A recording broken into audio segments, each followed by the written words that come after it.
The sunlight in Seattle has a habit of slipping past the blinds even on a sleepy morning, but that day it only reminded me how tired I was. I lay still for a moment, hearing nothing but the distant hum of traffic below, the silence in my apartment so deep it felt like a different world after the noise of our family reunion. I thought maybe a good shower and a hot cup of coffee would shake off the heaviness in my chest, but some weariness isn't cured by routine. I rolled out of bed and shuffled to the kitchen, rubbing my eyes. As I waited for the coffee maker to gurgle and sputter, I scrolled through my phone, habit, not necessity. There were a few new messages, one from my sister Madison, another from Mom, both filled with leftover warmth and those little family emojis. I smiled, but it was a quiet smile, the kind you feel only on the inside. Seattle was shifting into early autumn. I could smell the cool damp air every time I cracked open a window. Apartment buildings glowed soft gray in the morning mist. Somewhere across the city, other people were likely setting out their pumpkins or making grocery lists for potluck dinners. Fall always brought that sense of nesting, preparing. For me, it brought a bittersweet reflection. I had my own place, my own schedule, a job that paid the bills and then some. But success, as my family often reminded me, can feel heavier than it looks. I sipped my coffee and glanced at my calendar. Meetings stacked back to back, nothing unusual. Just another Tuesday. I opened my banking app, thinking to check the rent payment, but my thumb hovered a little longer than usual over the account balance. I blinked, uncertain if I'd misread it in the half-light. Something about the number seemed off, but I told myself it was probably just the caffeine still working its way through my system. I dressed quickly, slacks, a soft blue sweater, and tucked my lunch into my tote. I let my mind wander to the reunion, the way families always do when the leaves start to fall. The smell of Linda's famous apple pie, the laughter echoing from the living room, kids tossing a football in the yard. Potluck dishes lined every surface, as if no one trusted anyone else's casserole entirely, and everyone brought their own specialty. Dad spent most of the day pretending to nap in his favorite armchair, but I caught him watching the Seahawks game more than once. There were card games at the kitchen table, soft accusations of cheating that were really just part of the ritual. Madison had pulled me aside after dinner, her voice a careful hush. You're really doing well at work, right? She gave a small, practiced smile. Robert and I have had a rough year. It's just, well, you know how expensive school supplies are for kids these days. And you don't have children, so, she trailed off, and the rest didn't need to be said. I knew that look. I always have. There's an art to asking for help without quite asking. I told her I'd see what I could do. That seemed to be my unofficial job in the family, the problem solver, the fallback. Mom's hugs had been warm, lingering.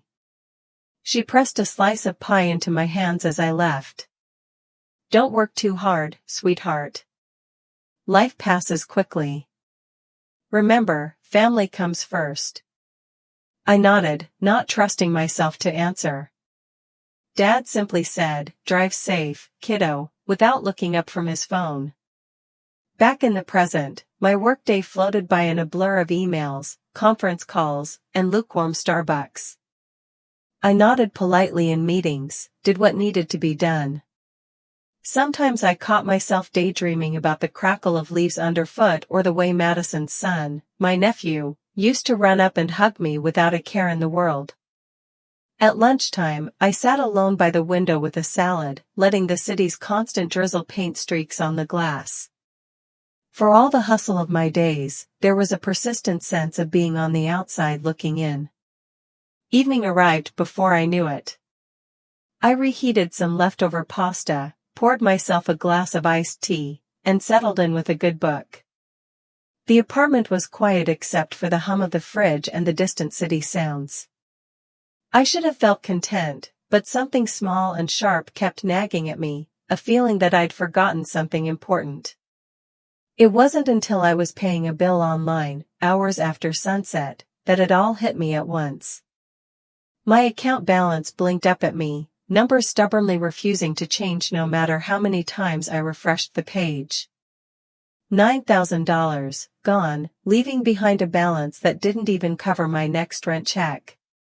For a moment, I just stared, waiting for the screen to reset or reveal some mistake. Maybe it was a glitch, maybe I was tired. Maybe I'd typed in the wrong password and landed in some phantom account. I checked again. And again.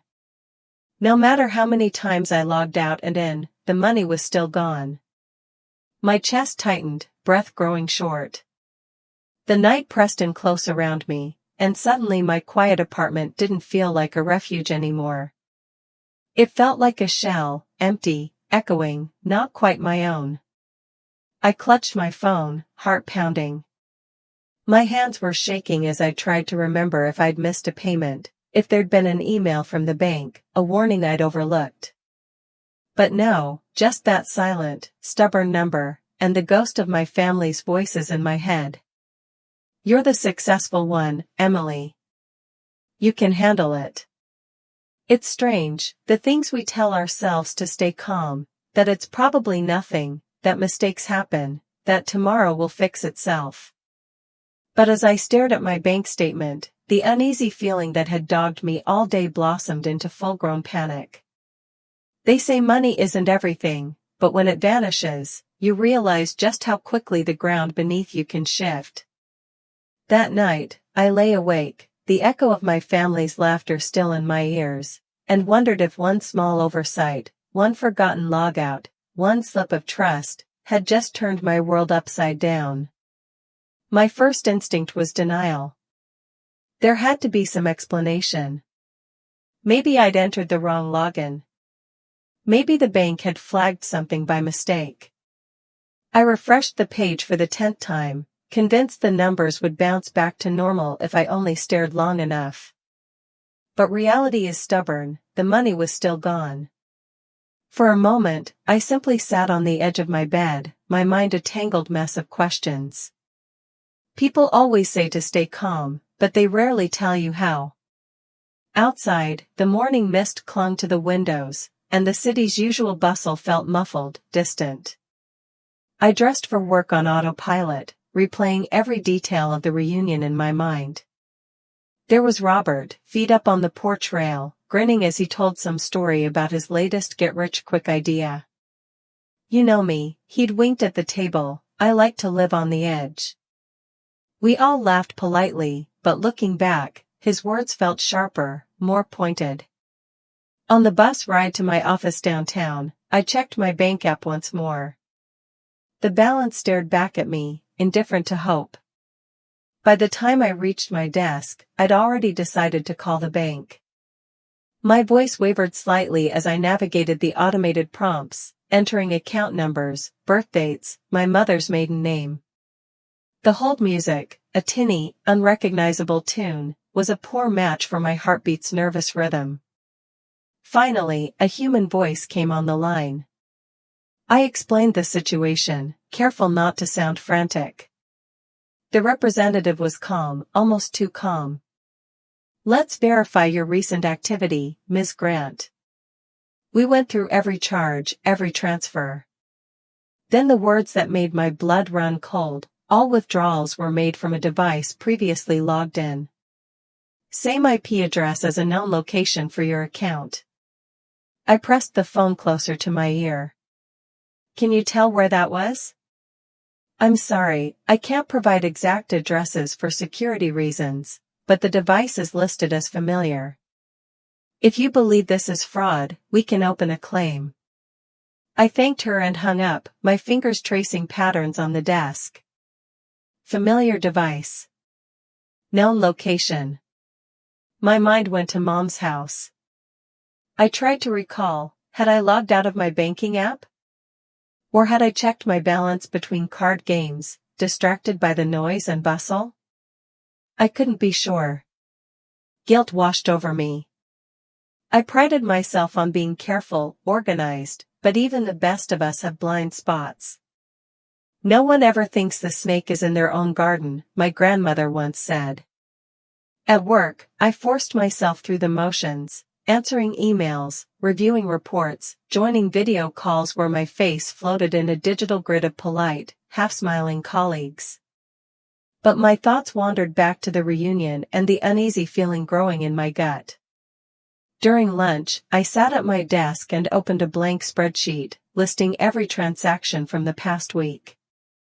I highlighted the withdrawals in red, made notes about each date and time. There was a peculiar comfort in numbers, the kind of control that slips through your fingers when it comes to people. Unable to focus, I stepped outside for a walk around the block. The city was alive as ever, delivery trucks honking, baristas calling out orders, tourists squinting up at the Space Needle. Life moved forward, uncaring.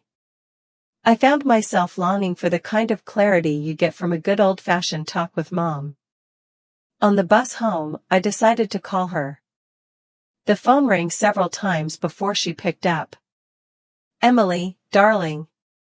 Is everything all right? You sound tense." I swallowed. "Mom, I need to ask you something.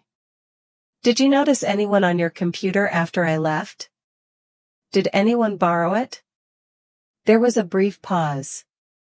"Well, your sister used it to check on Haley's school forms, and Robert was on it a few times looking at football scores." "Why?" I hesitated. "I think someone may have used my login by mistake. My account is showing some weird withdrawals." Mom's tone softened, turning syrupy. "Oh honey, you're worrying yourself sick. I'm sure it's just a mix-up. You work so hard, you always fret about money. Let things settle. We're family, right? No one here would ever hurt you." The words rang hollow. "I just want to be sure." She tooted gently. "Don't go borrowing trouble, Emily. Everything will work out. It always does." We hung up, but the comfort I hoped for didn't come. Instead, I felt a familiar ache, like standing outside my own house, knocking, but nobody quite let you in. That evening, I reviewed my notes, tracing every withdrawal, every timestamp. My phone buzzed on the table. I picked it up, expecting another work email, but it was a message from Robert. There was no greeting, just a single, smug emoji, the kind with a wink and a crooked smile, followed by, "Hope you're not stressing too much. Family always bounces back." For a moment, the world seemed to tilt. I stared at the screen, pulse drumming in my ears. It was so casual, so brazen, that I almost laughed. Almost. Instead, something in me went very still. I remembered the way Robert had leaned back in his chair at the reunion, arms folded, so relaxed, almost cocky. How he'd joked about living on the edge. Suddenly, I saw him in a new light. Not as a harmless brother-in-law, but as someone who knew exactly where the edges were, and how to push them. I shut off my phone and sat at the table in silence, the city's neon blinking outside my window. I opened my spreadsheet again, this time typing Robert's name in bold at the top. It's funny how suspicion grows, quietly at first, then all at once. That night, as I stared at the pattern of withdrawals and the echo of Robert's words, I felt the threads of family begin to fray. That night, no matter how many times I flipped my pillow or tried counting backward from 100, sleep hovered just out of reach. The darkness in my apartment felt too quiet, as if it were waiting for me to notice something I'd missed. With every minute that passed, my mind wandered further into the labyrinth of memories I'd tried to keep tidy. I kept replaying every second of the reunion, as if somewhere inside those ordinary hours hid the answer to my missing money. I pictured the kitchen, Madison's laughter, Robert's arms slung across the back of Mom's dining chair, the old wallpaper curling at the corners. Even now, I could hear Dad muttering over a crossword puzzle, his pen tapping the paper in that same rhythm he'd kept since I was a kid. It's strange how memories line up uninvited when you need rest the most. I thought of all the ways I'd stepped in before, always making sure everyone was okay. There was the winter Madison's lease nearly lapsed, when I dipped into my savings to cover her rent. Robert's car broke down on I-5 last spring, and I was the first call, never mind that he had a brother closer by.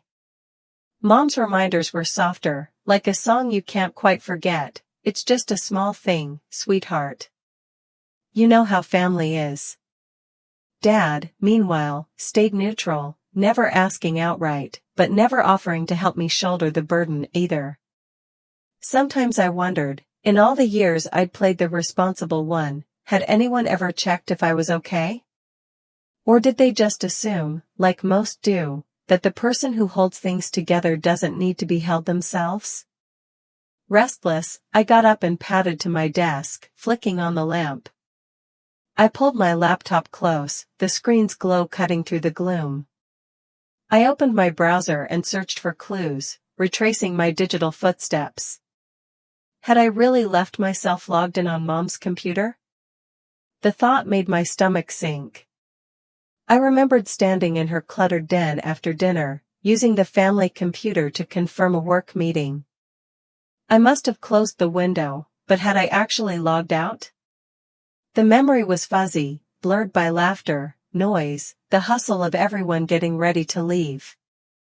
I opened my banking app and clicked through the recent activity, writing each transaction on a notepad. $52.20, takeout, $120, utility bill, $180, Venmo to Madison. I'd almost forgotten about that one, just until Friday. I promise, $1,350, withdrawal. I stopped, blinked, and checked the timestamp. That large withdrawal had been made just minutes after I'd said my goodbyes and driven away. I flipped through my text messages. Group chat with Madison and Mom, mostly pictures of the reunion, snippets about leftovers, a quick argument about whose casserole had disappeared fastest. There was a Venmo request from Robert, sent last month, beer money for the big game, which I'd ignored at the time. Now it felt oddly significant. In my notes app, I started a list of possible suspects, as if this were a whodunit and not my own family. Madison, she'd asked for help plenty, but she was rarely direct. Robert, brash, sometimes reckless, but would he really take the leap? Mom, always saying she'd never hurt me, but willing to look the other way if it kept the peace. Even Dad, who prided himself on being hands-off, sometimes knew more than he let on. My phone buzzed with another group chat notification. Madison was sharing a meme about oldest siblings being the glue, younger siblings being the chaos. I forced a smile. I didn't feel like glue tonight, I felt like paper, thin and nearly torn through. Sifting through receipts in my email, I found everything from grocery runs to an old Amazon order for birthday candles. There were also 3 meal delivery charges from the week after the reunion, each tied to my card, but none I remembered ordering. I jotted down the dates and times, building a web of details: Venmo, group chat, email, takeout receipts. My head throbbed with the effort of keeping track. It's a peculiar American ritual, this dance of paying, splitting, remembering who owes what. I'd grown used to being the one who handled the math, the one who sent reminders or picked up the tab when someone's card wouldn't go through. But this felt different, intentional, not accidental. I stared at the spreadsheet on my laptop, my mind swirling with a mixture of anger, fear, and guilt. What if I'd made a mistake and accused the wrong person? What if I let this go and it happened again? The numbers on the screen didn't lie, but family had a way of twisting truth until you weren't sure which way was up. A memory surfaced from years before, Madison, in tears over a missed rent payment, her voice small over the phone. Please, I'll pay you back. I just need time. She never did, not really. Robert, promising to return a loan after his bonus came through, somehow, he always forgot.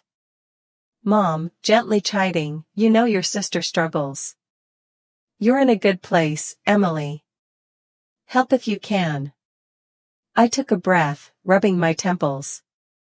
I made a final note, withdrawn after I left, only someone still at the house could have done it. The truth was narrowing in, painful and precise. By midnight, my list of suspects was short, but the weight on my chest was heavier than ever. I scrolled through old messages, reread conversations I'd dismissed as harmless at the time.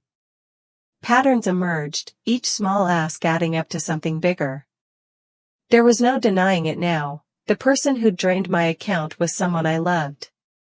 I stood by the window, staring out at the city lights, the rain streaking down the glass. Seattle can be beautiful at night, but also lonely.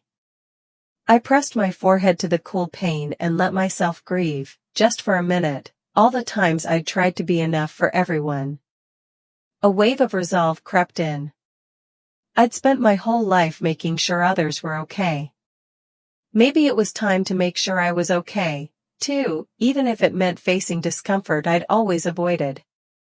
There are moments when you have to choose between peace on the surface and truth beneath. That night, I knew I couldn't keep quiet anymore. I sat back at my desk, fingers trembling as I drafted an email to Madison and Mom. My words were careful but firm. I wanted answers. I deserved them.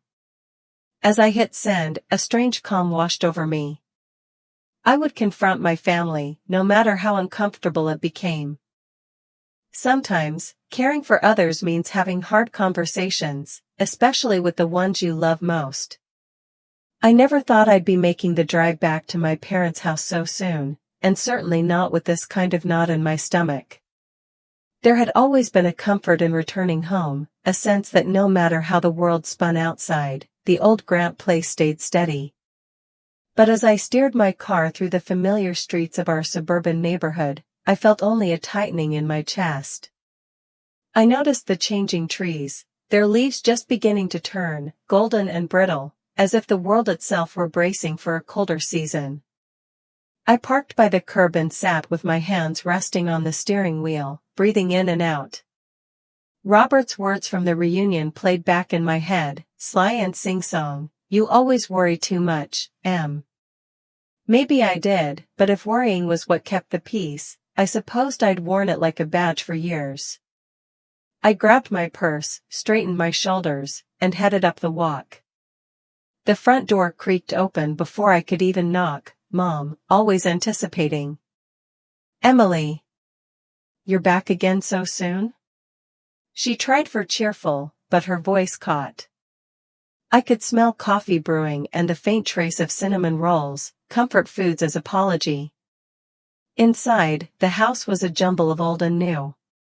Family photos lined the hallway, me and Madison at a pumpkin patch, Robert with a goofy grin, Dad holding up a prize fish. A pile of laundry sat on the sofa, half folded, and someone had left the back door open, letting in the cool air.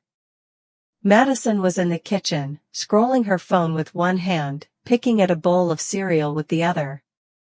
Robert leaned against the fridge, arms crossed, looking as unbothered as ever. Dad sat at the kitchen table with the paper, glasses perched on his nose. If not for the tension humming beneath everything, it might have been any ordinary Saturday. I set my bag down and tried to steady my voice. "I need to talk to all of you." The air stilled. Madison looked up, wary. "What's going on?" I took a breath, searching for words that wouldn't shatter us completely. "Something's wrong with my bank account. Money's missing, almost all of it, actually. I checked the transactions, and I know for sure the withdrawals happened from here. After I left the reunion." No one spoke at first. Dad's eyes dropped to his crossword. Madison went pale, lips pressed tight. Mom wiped her hands on a dish towel, keeping herself busy. Emily, honey, maybe it's just a banking error, Mom offered gently, the way she might if I'd lost a mitten. These things happen. Madison put down her spoon. You think one of us took it? There was an edge in her voice, sharp enough to sting. Seriously? I know things have been tight, but that's a big accusation. Robert rolled his eyes and pushed off from the fridge. Come on, Emily. It's just money. He smiled like it was all a game, like I was the only one not in on the joke. I felt my cheeks burn, but I pressed on. This isn't about an old loan or a late payment. This was my savings. Someone accessed my account from Mom's computer, minutes after I left. Madison's face closed up, arms folded in front of her. If you're accusing me, just say it. I'm not accusing anyone, I said, voice cracking, but I deserve to know the truth. If it was a mistake, tell me. But if it was deliberate, I need to hear it. Dad cleared his throat, eyes still on his puzzle. Let's not turn this into a federal case, he muttered, a note of irritation in his tone. Families help each other. We've all been through rough patches. Robert snorted, rocking back on his heels. Yeah, we're family. You make more than any of us. What's a few thousand to you? We needed a little help. Mom moved closer, voice pleading. We all have our ups and downs. You know Madison's got Haley and Robert's job situation isn't stable. It's just family sharing. Maybe it wasn't handled right, but don't make it bigger than it is. The words hit me harder than I expected. I searched their faces for even a flicker of guilt, but found only defensiveness, weariness. I remembered all the times I'd quietly covered bills, the birthday gifts, the just until next month loans that never circled back. How many times had I given in for the sake of peace? I turned to Robert, my patience worn thin. So you're saying you just took it? Without asking? He shrugged, grinning. You left your account open, didn't you? That's on you. Anyway, it's not like we bought a boat. It went to rent and groceries. You'll bounce back, you always do. His words snapped something inside me. I'd expected denial or apology, maybe even a little shame. But what I saw was a dare, a kind of mockery. His mask slipped just enough that I saw the truth, he didn't care. Just because I've always helped doesn't mean I owe it, I said quietly. You don't get to decide what's mine. The kitchen erupted, Madison accusing me of being cold, Mom wringing her hands, Dad muttering about family business and telling us to keep our voices down. Everyone seemed to talk over each other, voices rising and falling like some old argument we'd all rehearsed before. In the middle of it, Robert's laughter cut through, loud and sharp. You're really going to make a scene over this? Grow up, Em. The words hung in the air, heavy and final. I stood there, surrounded by people who shared my blood but felt so far away. For a heartbeat, I wondered if speaking up was worth it, if I should just let things go. But then I remembered all the nights I'd lain awake, anxious over bills that weren't mine, and I knew I couldn't go back. Just as I opened my mouth to answer, there was a loud knock at the door, a sudden, urgent sound that sliced through the noise. Everyone froze. Mom glanced at the clock, as if an explanation might be written there. Dad put down his paper. Robert's smile faltered, just for a second. In the hush that followed, we all turned toward the entryway, waiting for whatever, or whoever, was about to come through the door. The room froze when the doorbell rang a second time. I felt a chill slip through the kitchen, even though the late afternoon sun still poured golden stripes across the floor. Nobody moved, not even Robert, who always seemed to have a comeback. In our family, secrets rarely stayed buried for long, and in that silence, I sensed that something was finally breaking loose. Mom was the first to find her voice. "I'll get it," she murmured, smoothing her apron as if she could iron out the tension. Her footsteps echoed in the hallway, the house suddenly too quiet. The rest of us hovered by the kitchen archway, glancing at one another, everyone wearing their best mask of nonchalance. At the front door stood a woman in a navy jacket, badge gleaming. She had a calm, matter-of-fact way about her, nothing like the police officers I'd met on television, more like someone who'd seen all kinds of family storms and knew how to weather them. "Hello, I'm Officer Tracy Harper with the Financial Crimes Division," she said, voice steady but not unkind. "I'd like a few minutes of your time to discuss some recent banking activity connected to this address." Mom's hands fluttered to her chest. "Banking activity? There must be some mistake." Her voice, usually so sure, had gone thin. Dad stepped forward, trying to play host. "Is this about a credit card offer? I get those every week. You'll have to excuse us, bit of a family day." Tracy smiled politely, but she wasn't distracted. "It's not a sales visit, sir.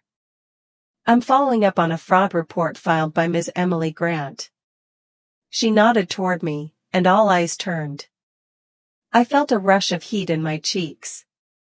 "I just needed answers," I managed. Tracy took in the group, her gaze lingering on Robert, then Madison, then Mom. "If it's all right, I'd like to ask a few questions about account access on your home devices. This will only take a moment." We shuffled into the living room, everyone on edge. The familiar couch, soft and sagging from years of use, suddenly felt like a witness stand. Dad perched on the arm, Mom fidgeted with her wedding ring, Madison sank into a corner, and Robert stayed standing, arms crossed, a smirk pasted on his lips. I remembered how he used to laugh when we played board games as kids, bluffing his way through Monopoly like it was a high-stakes negotiation. Tracy opened her notepad, the gentle scratch of her pen the only sound. "I'm investigating several withdrawals from Ms. Grant's account. The transactions originated from this IP address, shortly after Ms. Grant left your home last week." Robert let out a bark of laughter. "IP address? You mean the Wi-Fi? Anyone could use that. Maybe Emily forgot to log out." Tracy didn't flinch. "Digital records show the device was a household computer, one registered to this address. It was logged into Ms. Grant's account at the time of the transfers." She looked at each of us in turn. "Has anyone here used that computer recently?" Madison shifted, her voice barely above a whisper. "I checked my emails on it. Haley needed to print her homework." Mom stepped in, eager to keep the peace. "Everyone uses it sometimes. There's nothing suspicious about that." Robert grinned, but his bravado felt thinner now. "Maybe the real question is, who cares? We all know Emily helps out. Maybe she's just finally drawing a line." My hands clenched in my lap. I wished I could say I wasn't surprised by his tone, but some part of me had always hoped for more, some hint of regret, or even embarrassment. Tracy nodded, making another note. "Ms. Grant, would you mind telling me when you last used the computer here?" I swallowed. "After dinner, before I left. I checked my calendar for work, but I thought I'd logged out." Robert rolled his eyes. "See? There you have it. It's not like we hacked anything. Honest mistake." Tracy's expression was gentle, but her voice was firm. "The law is clear. Accessing someone's account without permission, even if the login is left open, is a violation. I have transaction records with timestamps matching your home network. I'll need to speak to Robert and Madison privately for a few minutes." The room seemed to shrink. Dad shifted in his seat, looking older than I remembered. Mom glanced at Madison, then at Robert, worry etched deep in her face. Even Robert, usually so quick with a quip, hesitated. He tried to brush it off. This is just family business, right? But no one laughed. Tracy turned to Mom. If you'll excuse us, I'd like to talk to Mr. Walker and Ms. Grant separately. We'll be brief. Mom nodded, looking as if the floor had dropped out from under her. I stood, unable to stay still, my thoughts churning. Madison pushed herself up, face drained of color, and followed Tracy to the den. Robert lingered, jaw set, but even he couldn't hide the tremor in his hands. For the first time, I saw a crack in his confidence, a flicker of uncertainty behind the easy smile. The unity our family had clung to felt shaky, everyone retreating to their own corner. I wandered to the hallway, listening to muffled voices behind the closed door. The afternoon sun kept streaming through the blinds, but the living room felt colder than ever. I thought about the ways families can hold together, sometimes just by keeping secrets out of the light. But secrets, I was learning, have a way of bringing the walls down. As I waited, I glanced at a faded family photo on the shelf, one where we all stood shoulder to shoulder, eyes squinting in the summer sun. In the picture, we looked unbreakable. Now, I wondered if we'd ever really been that close, or if we'd simply been better at pretending. Tracy's voice floated down the hall. Robert, would you come in now? He shot me a look, equal parts defiance and fear, and disappeared into the den. I wrapped my arms around myself, bracing for what would come next. Outside, a neighbor's dog barked, the world carrying on as if nothing had changed. But inside our house, everything was shifting.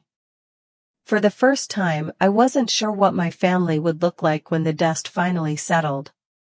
I stood in the hallway, heart pounding, as my family filed into the kitchen behind Officer Tracy Harper.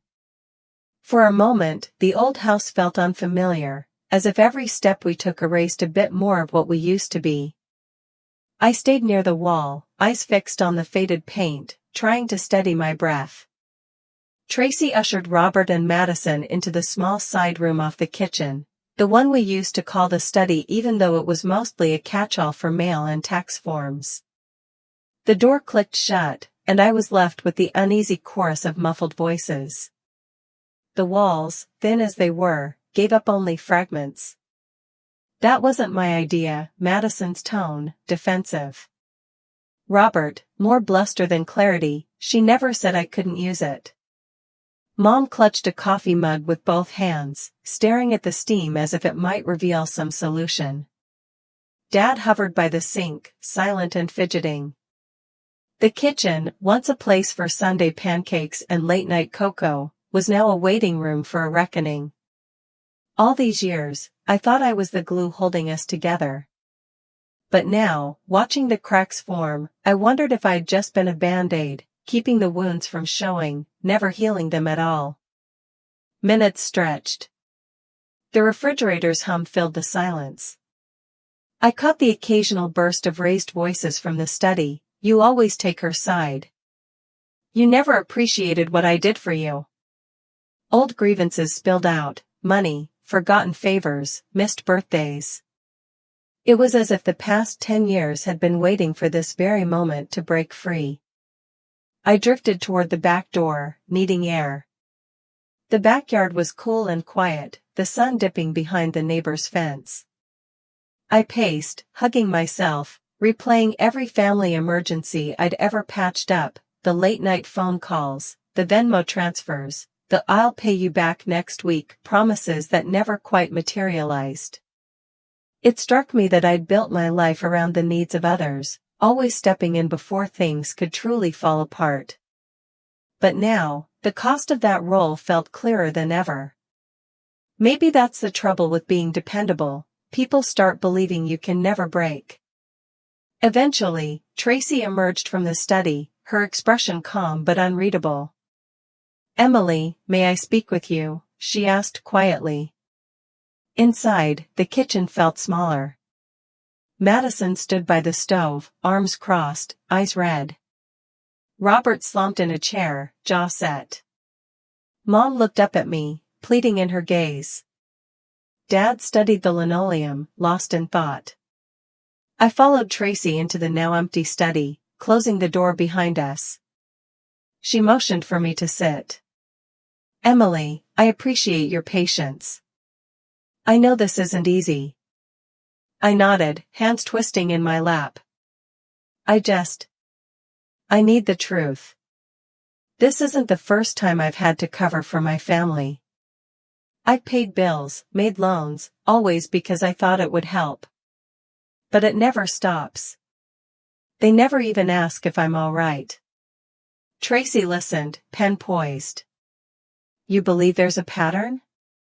Yes. I love them, but they cross lines. They act like it's my job to fix things, and if I try to set boundaries, I'm the bad guy. She looked at me with a gentleness that surprised me. I see this more often than you'd think. Sometimes, the one who keeps the peace is also the one most at risk. You did the right thing by coming forward. I let out a breath I didn't know I'd been holding. What happens now? If the evidence confirms unauthorized access and misuse of funds, there may be charges. I'll be transparent, we're moving into legal territory. I know that's difficult. The words rang in my ears. For a moment, I wished I could take it all back, just rewind to a quieter, safer time. But the past doesn't offer returns, only lessons. We stepped back into the kitchen. Tracy addressed the family, her tone firm but kind. We're continuing the investigation. I encourage everyone to be honest. The truth will come out, one way or another. The mood shifted palpably. Mom's denial gave way to worry, Dad finally looked me in the eye, and Madison turned away, blinking back tears. Robert stared hard at the table, all his confidence dissolved. After Tracy left, the air felt heavy, as if even the furniture was bracing for what came next. I needed air. I slipped outside again, feeling the grass damp beneath my shoes, the chill seeping into my skin. A moment later, footsteps crunched behind me. I turned to find Robert standing at the edge of the yard, hands stuffed deep in his pockets. For the first time, he looked uncertain. Emily, wait, he said, his voice low. Don't do this. Please. You know how hard things have been for us. We didn't mean for it to go this far. I watched him, feeling years of frustration and sadness swirling in my chest. You didn't mean for it to go this far, but you still crossed the line. It's not just money, Robert. It's trust. And once that's gone. He stepped closer, desperation in his eyes. We're family. We're supposed to help each other. I shook my head. Helping means asking, not taking. I can't keep pretending everything's fine.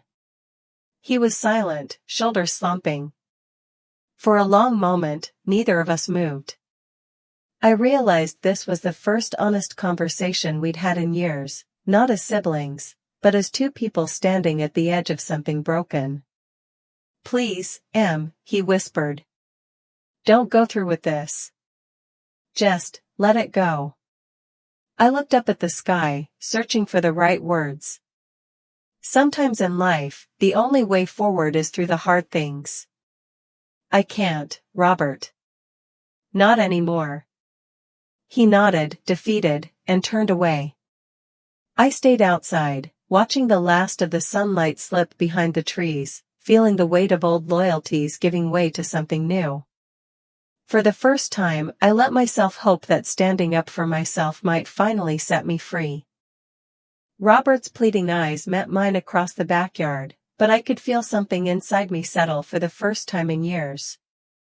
I was done being the family fixer. I let the evening breeze wash over me, hands shoved in my coat pockets, standing my ground on the small patch of lawn that had once been our shared playground. Dusk had settled in, clouds tinged lavender and gray, and the air held that chill only an early fall evening could manage.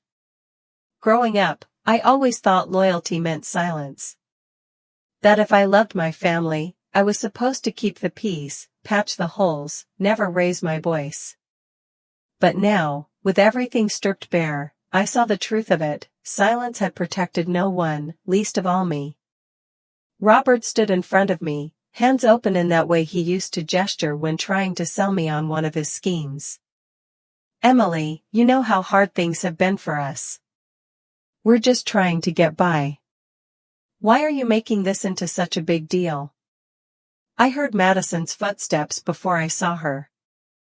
She came outside, wrapping her sweater tighter, eyes wide with panic and exhaustion. Please.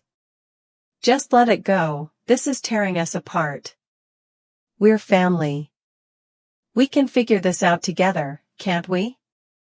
I looked at my sister, her shoulders hunched beneath the weight of 100 small sacrifices. "No, Madison. Not this time.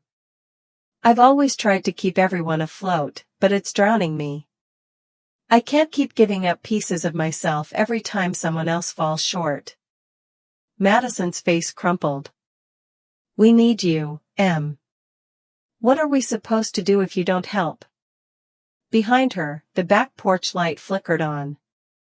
Mom and Dad stood in the doorway, silent witnesses to the unraveling. Dad looked tired, the lines in his face deeper, but he said nothing. Mom stepped forward, her voice trembling. "Emily, are you really willing to destroy our family over money? I raised you better than this." The word destroy landed heavy. I felt the familiar old ache, the need to reassure, to step back from the edge. But I held my ground. "I'm not destroying anything, Mom. I'm saving myself. I need you to see that." A car door slammed out front. Tracy Harper emerged from the house, clipboard in hand. "I'll be following up," she said, her voice carrying easily across the yard. "This isn't finished. I'd encourage everyone to cooperate moving forward. Ignoring what happened won't make it go away." Robert shot me a glare, but he didn't argue. Madison's hands twisted the hem of her sweater.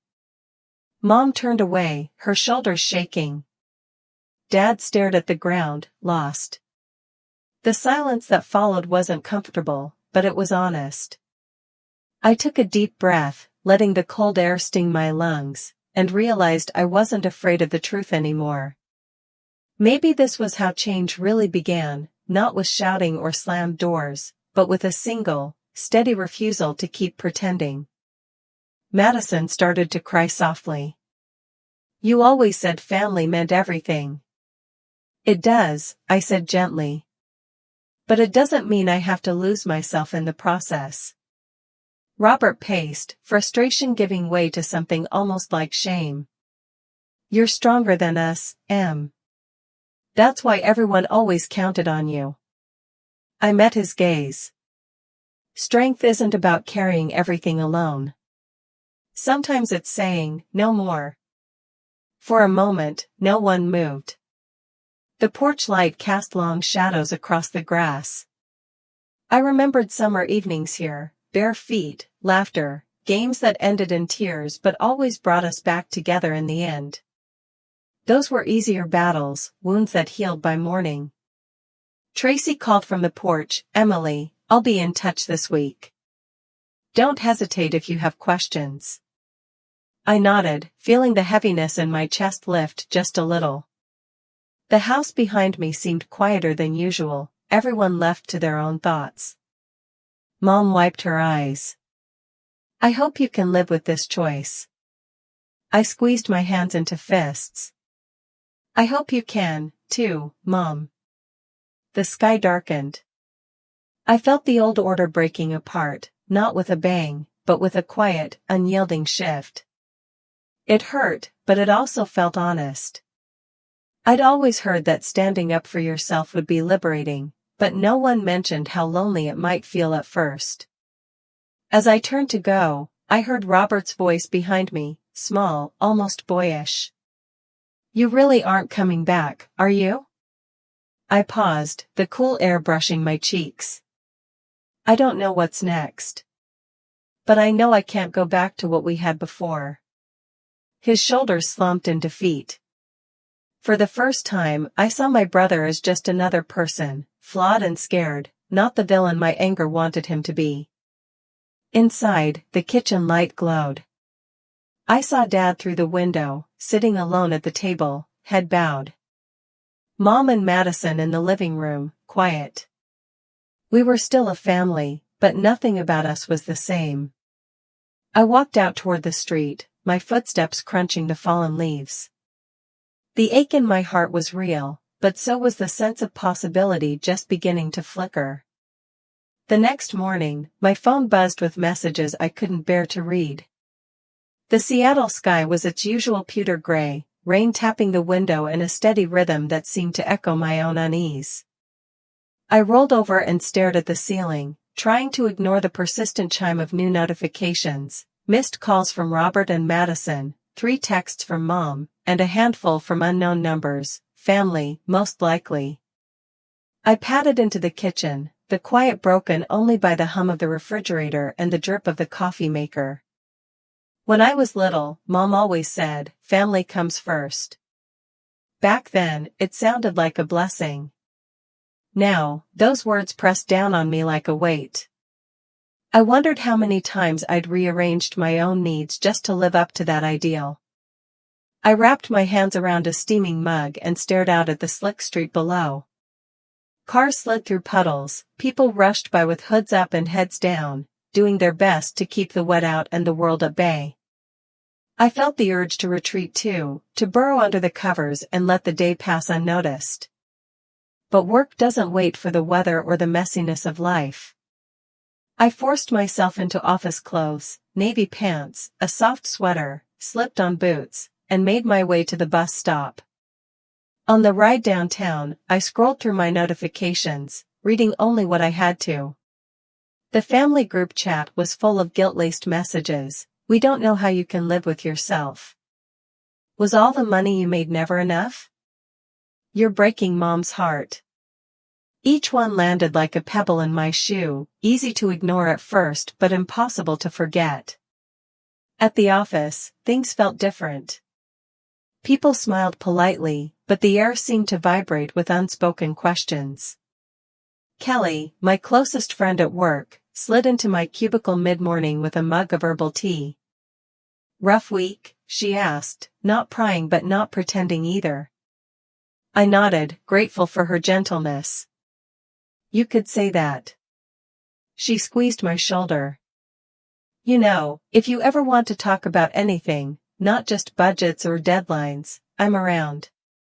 There was something grounding about her kindness, a reminder that not all relationships ask more than they give. Later, at a team meeting, my manager lingered behind as everyone filtered out. "Emily, just checking in. We heard there's some kind of family thing going on?"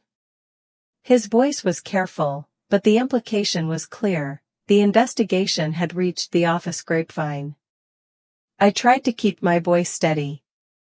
"Just sorting out some stuff at home. Nothing to worry about." He nodded. "Take whatever time you need. We value your work, but your well-being matters too." The rest of the day blurred by spreadsheets, emails, coffee runs. But underneath it all, I felt the push and pull of 2 worlds, one of obligation and guilt, the other of possibility and quiet freedom. On my lunch break, I walked a few blocks in the drizzle, the cold air waking me up. I stopped by a deli and picked up a turkey sandwich and chips, then ducked into a corner of a cafe to eat in peace. It struck me how rare that feeling was, no one needing something, no one watching me to see if I'd say yes. I spent the bus ride home scrolling through social media, pausing on a photo Kelly had posted, a plate of homemade lasagna, glasses of red wine, laughter in the background. She'd captioned it, "Wednesday night, always room at my table." A wave of longing swept over me, not for my family, but for that kind of uncomplicated warmth. As dusk settled over the city, Kelly texted, "Dinner at my place tonight? Just us, no drama. I'll order Thai and you can bring the stories." I smiled, replying with a grateful yes. After dinner, I walked home through the rain, letting the night air clear my mind. My apartment was warm and quiet. I changed into sweats, made a cup of tea, and sat down at my small desk. I opened my journal and wrote. "It's strange, stepping out of the role everyone expects of you. Feels like walking into a room and finding your own reflection waiting. Maybe I was always more loyal to the idea of family than to myself. Maybe that's why it hurts so much to let go." The words came slowly, but they came. I wrote about guilt, how it lingered even when I knew I'd made the right choice. I wrote about loyalty, and the difference between helping and being used. I wrote about my worth, and how hard it was to measure it outside the lines my family had drawn for me. At the bottom of the page, I scrawled, "Sometimes the bravest thing you can do is walk away from what's breaking you." The clock ticked past midnight. The city outside my window was mostly dark, save for a few headlights and the neon sign of the corner store. I scrolled through my phone one last time, hovering over the family group chat. My thumb hesitated. Then, in a rush of resolve, I deleted it. A kind of silence followed, strange at first, but clean. I set my phone face down, breathing in the quiet. I knew it wouldn't last forever. Families find new ways to reach you. But for now, I felt something shift inside. A line drawn, not in anger, but in self-preservation. Just as I was about to turn in for the night, there was a soft thud at the door. I found an envelope on the mat, plain, official, with my name and address typed neatly across the front. My hand shook a little as I opened it. Inside was a letter from the district attorney's office. The investigation into the financial crime was moving forward, and I might be called as a witness. I leaned against the door, letter in hand, and let the realization wash over me. The road ahead was still uncertain, but for the first time in a long while, it was mine alone to walk. The legal process moved faster than I expected. Suddenly, I was more witness than daughter. My days became a string of appointments and paperwork, hours in waiting rooms lined with water-stained magazines and the low hum of fluorescent lights. Each step pushed me a little further from the world I'd known, a little closer to something unknown and oddly clarifying. Tracy Harper called one morning with instructions. "We'll need your official statement, Emily. You'll meet with the DA's office. Don't worry, I'll be there with you." She sounded as calm as ever, her steady voice a small comfort. I found myself grateful for her patience. She never once treated me like a troublemaker, just a woman trying to make things right. The courthouse in downtown Seattle was all glass and echoing halls, the kind of place that felt built to remind you of the weight of decisions. I wore my best navy dress, hands tucked into my lap as I waited outside the interview room. The lawyer assigned to my case, Miss Parks, sharp-eyed but kind, walked me through what to expect. "Just speak honestly, and take your time," she said. "You have every right to be here." I gave my statement, voice trembling only at the beginning. I told the story from start to finish, the family reunion, the strange withdrawal, the emails and the calls and the way my family closed ranks. Tracy sat nearby, nodding encouragement. By the end, I felt emptied out but also lighter, as if I'd set down a load I'd carried for too long. The next week, everything changed at once. The court ordered a freeze on my family's assets while the investigation continued. Madison called me in a panic, voice cracking, "My card's not working, Em." I can't even get groceries. How could you do this? She hung up before I could reply, the sharp edge of her hurt lingering long after. Robert's messages became a roller coaster, first a desperate apology, full of promises to make it right, then, hours later, a spitting fury, "You'll regret this, Emily. Family is supposed to stick together." After that, nothing. Just silence. At home, the walls of my apartment felt both safer and lonelier than ever.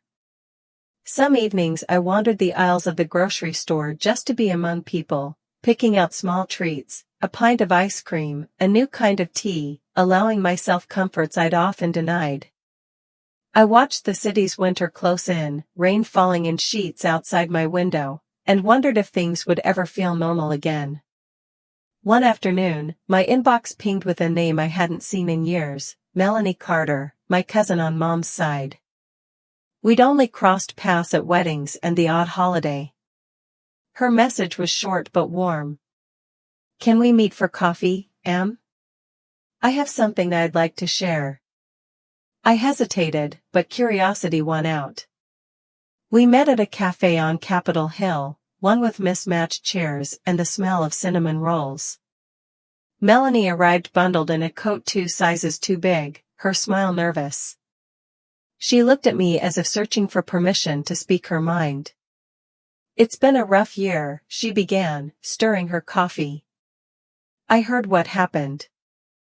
I wanted to tell you, you're not alone in this." I blinked, taken aback. "What do you mean?"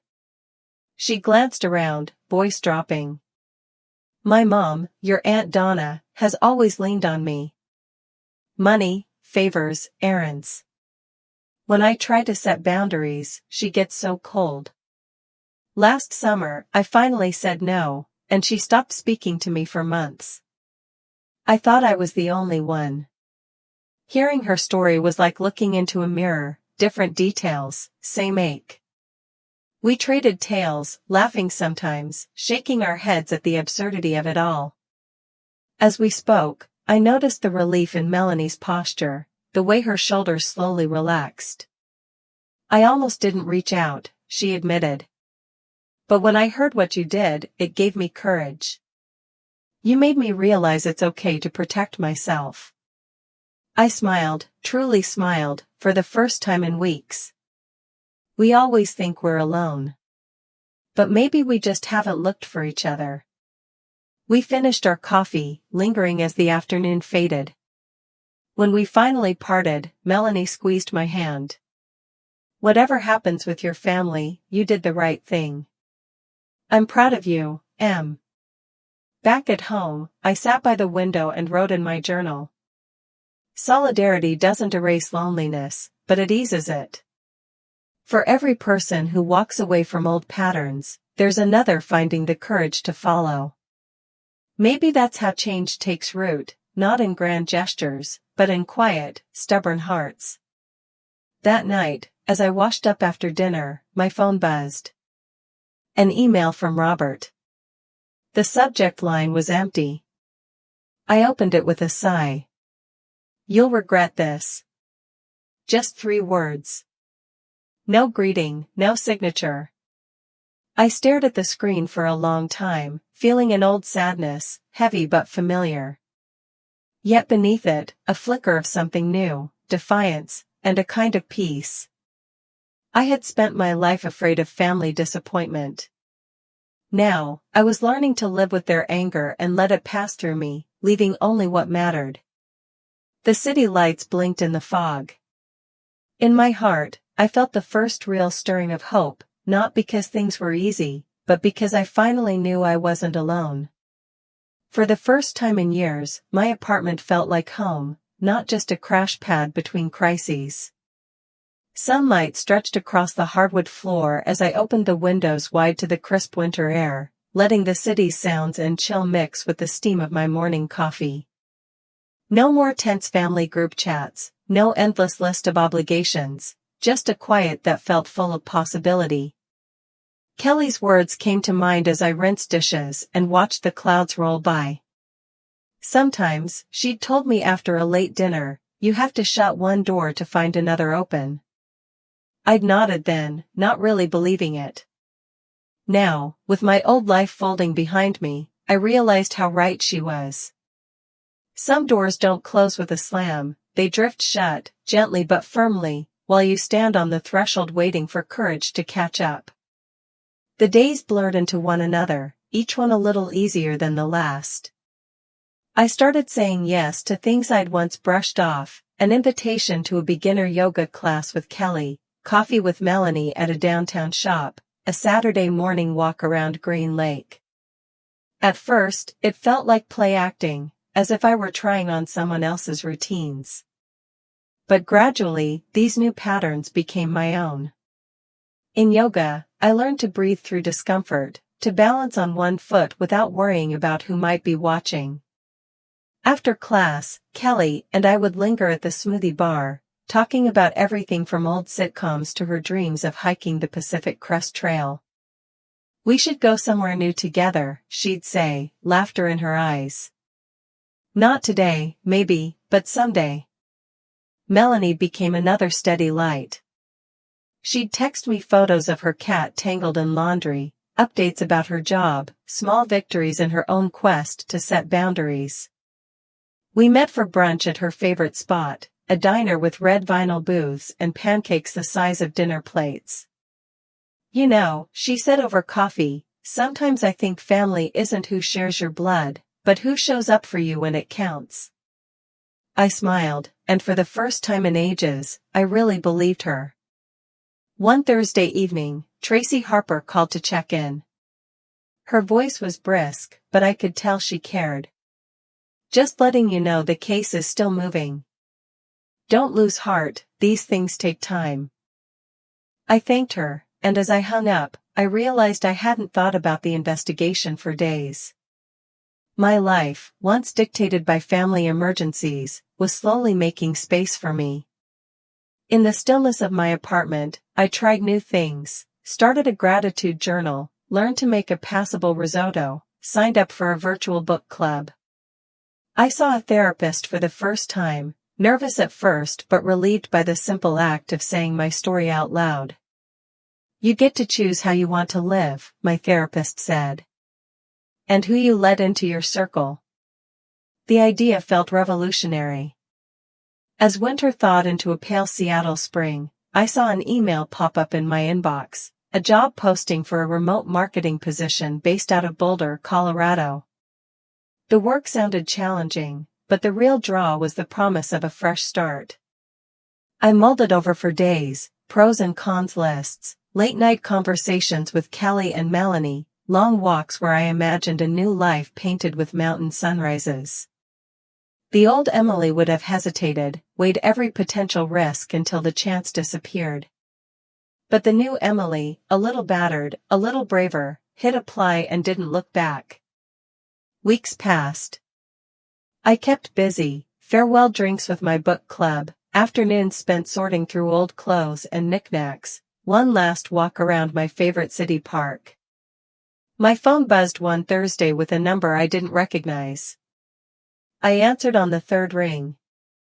Emily Grant? This is Julian Carter with Mountain Vista Marketing in Boulder. We'd like to offer you the position.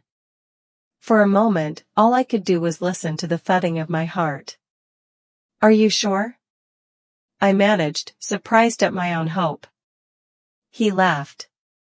We're sure. Your references were glowing. When can you start? The next days felt surreal, giving my notice at work, arranging movers, hunting for a place to live in Boulder. Kelly hosted a small going-away brunch for me, complete with mimosas and her legendary banana bread.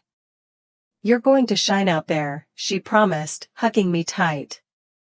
Melanie joined for dinner the night before I left, presenting me with a hand-knit scarf. Something warm for the mountains, she said, voice catching. Packing up my apartment was harder than I'd expected. I sorted my belongings into boxes, labeling them in careful print, kitchen, books, just memories. Each item tugged at a memory, but instead of regret, I felt a kind of gratitude for all that I'd survived, and all that I was still becoming. The last evening in Seattle, I stood on my balcony as the sun dipped behind the city skyline. I thought of all the versions of myself I'd been here, the dutiful daughter, the dependable sister, the quiet friend, the anxious giver. And now, someone else, someone who knew how to choose her own next step. The moving truck came early the next morning. As the last box was loaded, I walked through the empty rooms, running my hand along the walls, saying a quiet thank you and goodbye. I left my keys on the counter and closed the door behind me, feeling the lock click with a sense of finality and freedom. When I arrived in Boulder, the air was different, crisp and bright, the mountains towering in the distance, snow still sparkling on the highest peaks. I took a cab to my new apartment, a small but sunny space on the edge of town. The landlord handed me the lease and a fresh set of keys.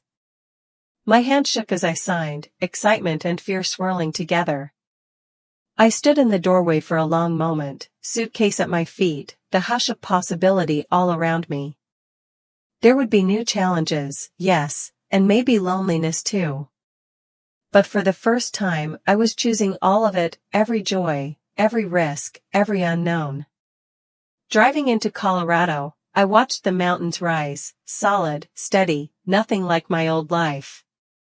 They looked almost impossibly blue, the snow shining on their peaks even as the spring sun warmed the valleys below. Every mile that carried me further from Seattle and the constant weight of family expectation felt like breathing a little deeper, a little easier. As a kid, I'd often looked at maps and dreamed of wide-open spaces, places where the horizon seemed endless and nobody knew who you were. I used to tell myself I'd travel, live somewhere with mountain air and bright mornings, but I always found reasons to stay: family needs, job security, the familiar comfort of routine. Now, as the car curved through canyons and into Boulder city limits, I realized, for the first time, I was choosing my own view. My new apartment was smaller than my Seattle place but filled with light, the windows framing the Rockies like a painting.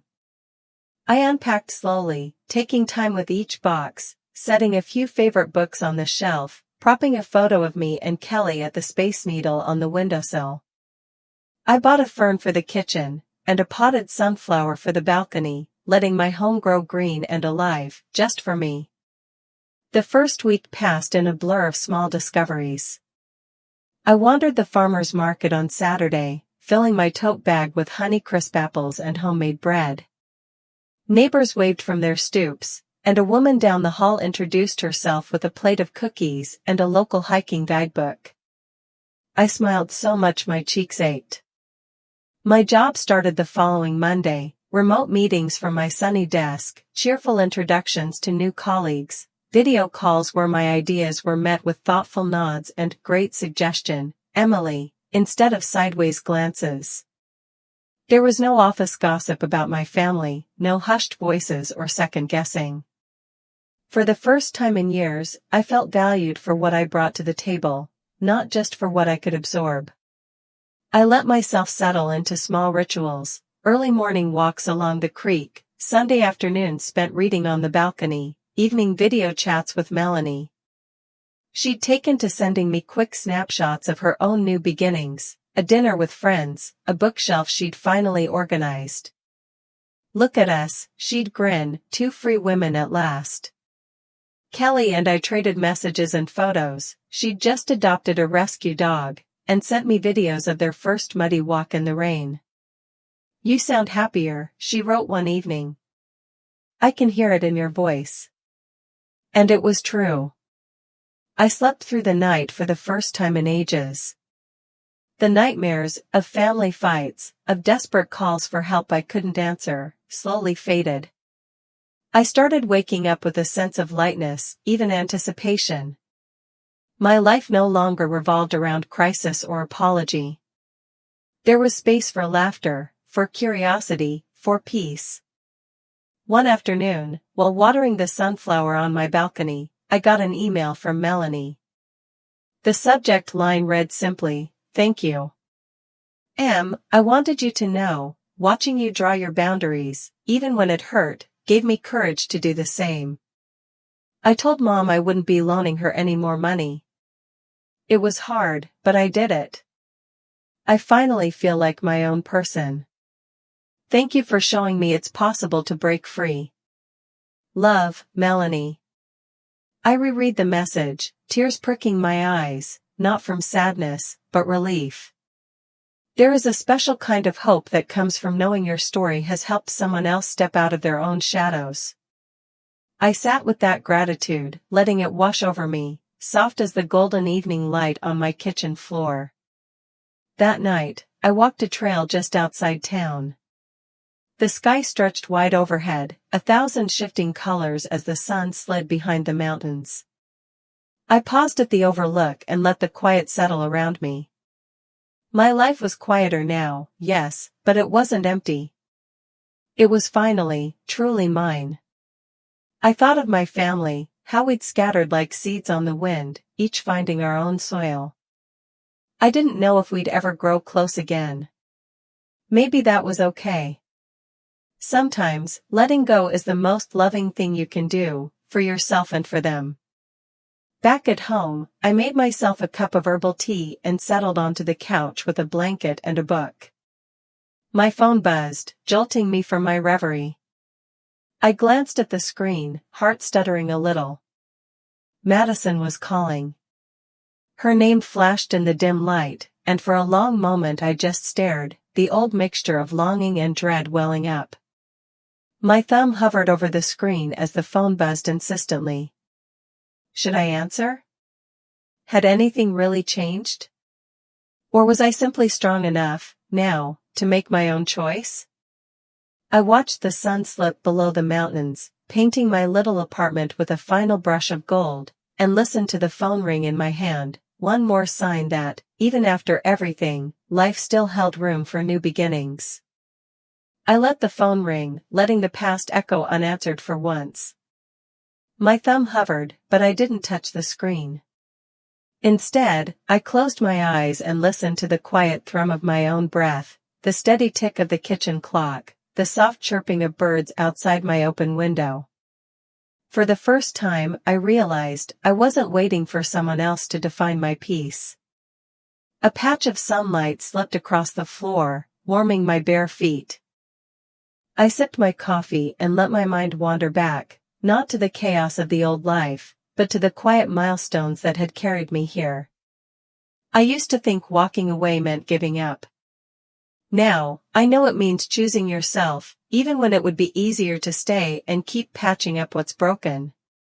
The world outside my window felt brand new. Spring in Boulder had arrived in earnest, the air fresh and alive with possibility. Tulips bloomed in neat rows along the sidewalk, and college students lounged on the green with textbooks and laughter. The city buzzed, but it was a gentle kind of busy, a rhythm I could finally keep. I spent the morning tidying my apartment, humming along to old Motown tunes on the radio. Every object in this space was chosen by me, for me, the bright blue vase on the table, the thrifted armchair in the corner, the stack of postcards from friends near the door. Each one a quiet affirmation that I belonged, right here, as I was. My inbox chimed with a new email. Melanie again, checking in after her hard conversation with Aunt Donna. It wasn't easy, but I stood my ground, she wrote. I think it will take time, but I finally feel free. Thank you for showing me it's possible. I smiled, replying with a burst of encouragement. You are braver than you know, and you deserve this peace. Keep going. I'm proud of you. After lunch, I laced up my sneakers and strolled to the city park. The afternoon sun was warm on my shoulders, the grass peppered with daffodils.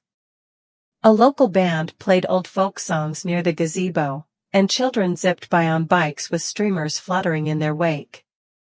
I joined a small crowd gathered for an art fair, neighbors and strangers, all mingling, all part of something bigger than themselves. For the first time in years, I felt a true sense of belonging. Not the kind that comes from duty or shared blood, but from simply showing up, day after day, and being open to the world. On a bench beneath a blooming cherry tree, I called Kelly. She answered on the first ring, her voice as bright as ever. "How's Colorado's most famous transplant?" We laughed together, easy and unguarded. I thanked her for every late-night pep talk, every moment of patience, every gentle reminder that I deserved kindness too. "You taught me it's okay to ask for more from life," I told her. "And to let go of the things that keep me small." She grew quiet, then said, "I'm just glad you finally see what we all saw in you." Walking home, I found myself humming. The world felt wide open. The grief I once carried for my old life, my family, had softened into something else, a bittersweet gratitude for the lessons, the love, and the letting go. At home, I made a cup of herbal tea and checked my voicemail. Madison's voice filled the air, hesitant, uncertain. I know you're busy, but I just wanted to say I'm sorry. I wish things could be different. Maybe someday we can talk." I listened, heart tender, but didn't call back. Not yet. Some wounds heal slowly. Some doors must stay closed, at least for a while. Instead, I turned to my journal and wrote, "I am no longer defined by what others need from me.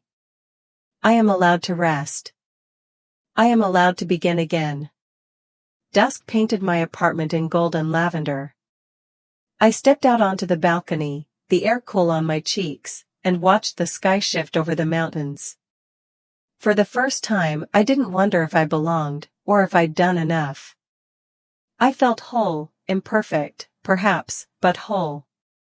As the sun dipped low and the city lights flickered on, I let myself believe that happiness wasn't a prize to be won, but a home to be built, day by day. Tomorrow, I would try something new, a cooking class, maybe, or a hike on a different trail. There would be more moments of doubt, of sadness, but also more chances to say yes to myself, to friends, to whatever life had in store. I took a deep breath, feeling the world expand around me. This is only the beginning, I thought, stepping into the gentle light. And at last, that truth felt like the best kind of freedom. After all the events, I realized that true strength is not in suffering alone, but knowing when to love yourself first. In life, if we know how to listen and respect each other's boundaries, love will not only be a responsibility but also a sincere sharing. No matter how difficult it is, love will always find its way back if there is a little forgiveness. If this story touches your heart, I would love to hear your own sharing and stories.